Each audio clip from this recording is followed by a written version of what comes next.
You said President Trump's controversial tweet, the one where he said the death toll in Puerto Rico being 3,000, according to the mayor of San Juan down there, he said that was not accurate. You say that Trump is correct, that is not accurate based off of the methodology of how that number was calculated. Explain that to me.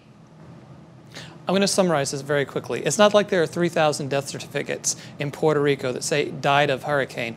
The George Washington University, one of my alma maters, did a study, and what they did was they took the average deaths in Puerto Rico, adjusted for population, over a 3-month period, and found that to, on average, over the last 70 years, to be around 14,000. The year of Maria, it turned out to be 17,000. But here's the problem with that, is they're only comparing it to an average, not the average variance. So for any of those 7 years that are part of that average 14,000, half of them are going to be more than 14,000.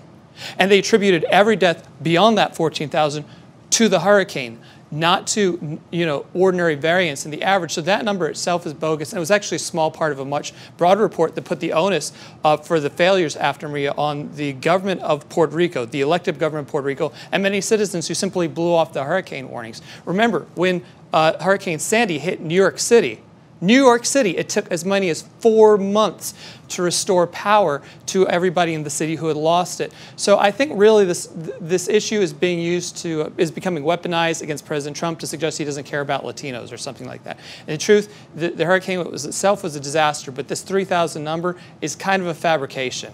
And I've explained the reason why. And truly, we've seen governors in the United States lose their jobs for mismanaging a hurricane. The same responsibility falls on the governor of Puerto Rico. The U.S. government, FEMA, et cetera, were 100% at doing everything they possibly could to help that situation. And we all saw that. Right. Interesting. Yet the Democrats will take anything, any tweet, any comments from President Trump and try to turn it into a knife to stab him in the heart. Want to see more videos like this? Click on the link below and subscribe to One America News on YouTube. And call your cable provider and kindly demand that One America News is added to your lineup. Call and subscribe today.